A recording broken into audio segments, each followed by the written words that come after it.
जैसा कि मैंने आपसे वादा किया था कि मैं अपनी अगली वीडियो में आपको एक दुआ बताऊंगी जिसको पढ़ने से आपकी ज़िंदगी बदल जाएगी। लेकिन उससे पहले मैं आपको एक कहानी सुनाना चाहती हूँ, दो दोस्तों की कहानी, असलम और सलीम की कहानी, जो कि दो दोस्त एक साथ एक गांव में रहते थे, एक स्कूल में पढ़ते थे और अपने घर के बराबर बराबर रहते थे। एक दिन टीचर ने स्कूल के अंदर प्लांट का एक चैप्टर पढ़ाया, जिसको सुन के दोनों बहुत एक्साइटेड हो गए कि वाह, प्लांट उगाना तो कितना अच्छा और मज़े का काम है, हम भी पौधे उगाते हैं। दोनों एक गांव की छोटी सी दुकान से कुछ सीड्स खरीदते हैं और आधे आधे दोनों आपस में डिवाइड कर लेते हैं और अपने अपने घर के आगे उगाने के लिए वो सीड्स दबा देते हैं।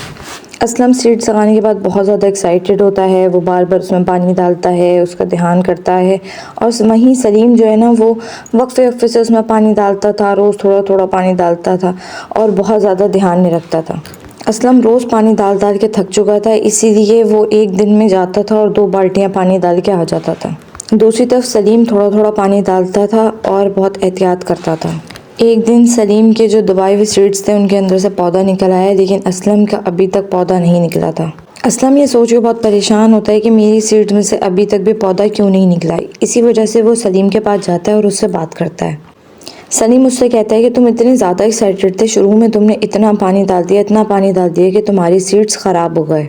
कभी तुम्हें रोज़ पानी ना डालना पड़े, इसलिए तुम एक ही दिन में 2 बाल्टियाँ पानी डाल के चले जाते थे और फिर 3-4 दिन तक अपने पौधे को नहीं पूछते थे। मैंने तो अपने पौधे का बहुत ध्यान रखा, रोज़ मैं इसके अंदर थोड़ा थोड़ा पानी डालता था, रोज़ एकदम बहुत ज़्यादा पानी नहीं डालता था, जितना मुझे डालना चाहिए था उतना ही डालता था। लेकिन मैं रोज़ आता था अपने पौधे के पास और इसका ध्यान करता था, इसमें पानी वगैरह डालता था। असलम ने पानी तो बहुत ज़्यादा डाला, शुरू में तो बहुत ध्यान करके डाला, लेकिन वो उसके लिए बहुत ज़्यादा हो गया, ओवर हो गया। सलीम ने थोड़ा पानी डाला, लेकिन रोज़ डाला बहुत एहतियात से। असलम और सलीम कर तो एक ही काम रहे थे, लेकिन दोनों का तरीक़ाकार गलत था। सलीम रोज़ पानी डालता था, कम डालता था, लेकिन रोज़ डालता था, वो कंसिस्टेंट था अपने मामले में।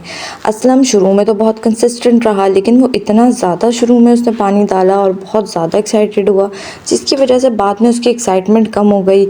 उसने अब 2 दिन में 3 दिन में बहुत ज़्यादा पानी डालना शुरू कर दिया कि मुझे अब 3-4 दिन तक आके पानी ना डालना पड़े। इसीलिए रोज़ थोड़ा थोड़ा करें, कंसिस्टेंट होके करें। एकदम जो हम बहुत ज़्यादा एक्साइटेड हो जाते हैं, चीज़ों को बहुत ज़्यादा करना शुरू कर देते हैं, हम उतनी जल्दी थक भी जाते हैं, फिर हम चीज़ों को आधा अधूरा छोड़ देते हैं।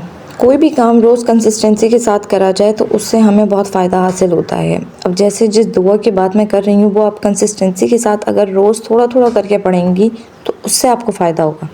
वो दुआ या वो तस्बीह बहुत आसान है, लेकिन आपको कंसिस्टेंट रहना पड़ेगा और एकदम बहुत ज़्यादा नहीं पढ़ लेना है कि एकदम आप बहुत ज़्यादा बोर हो जाएं और फिर उसके बाद आप पढ़े ही नहीं। बहुत छोटी सी दुआ है, अस्तगफिरुल्लाह रब्बी मिन कुल्लि ज़ंबिन व अतूबु इलैह। हर नमाज के बाद आपने ये तस्बीह पढ़नी है, जिससे आपके जो तकलीफ़ें, जो परेशानियां हैं, आपके यहाँ तक कि जो आपके गुनाह हैं, वो भी ऐसे झड़ जाएंगे जैसे दरख्तों पे से पत्ते झड़ जाते हैं। जो स्टोरी मैंने आपको सुनाई, उसमें आपको डिसाइड करना है कि आपको असलम बनना है या सलीम बनना है। Consistency is the key of success. ये सिर्फ कहने की हद तक नहीं है, हकीकत भी यही है। इसीलिए घर के आम रूटीन के जितने भी आपके काम हैं, आप उसमें बस कंसिस्टेंट रहें। मैं आपको इस दुआ की तादाद बता के आपको पाबंद नहीं करना चाहती है, आप अपनी मर्ज़ी से, लेकिन हर नमाज के बाद अगर आप 2 तस्बीह भी रोज़ पढ़ रही हैं हर नमाज के बाद, तो आपको बहुत बहुत ज़्यादा फ़ायदा होगा। अगर आपको मेरी ये वीडियो अच्छी लगी तो आप मुझे सपोर्ट कर सकते हैं, मुझे लाइक सब्सक्राइब कर सकते हैं, मेरी वीडियो ज़्यादा से ज़्यादा लोगों को शेयर कर सकते हैं। ये भी एक तरीके से सदका जारिया है, आप अगर चाहें तो मुझे सपोर्ट कर सकते हैं। फिर मिलेंगे अगली वीडियो में किसी और टॉपिक के साथ। अगर आपको ये मलाई बूटी की रेसिपी चाहिए तो आप प्लीज़ मुझे बताइएगा, मैं शॉर्ट्स में डाल दूँगी। अल्लाह हाफ़िज़, मिलते हैं अगली वीडियो में।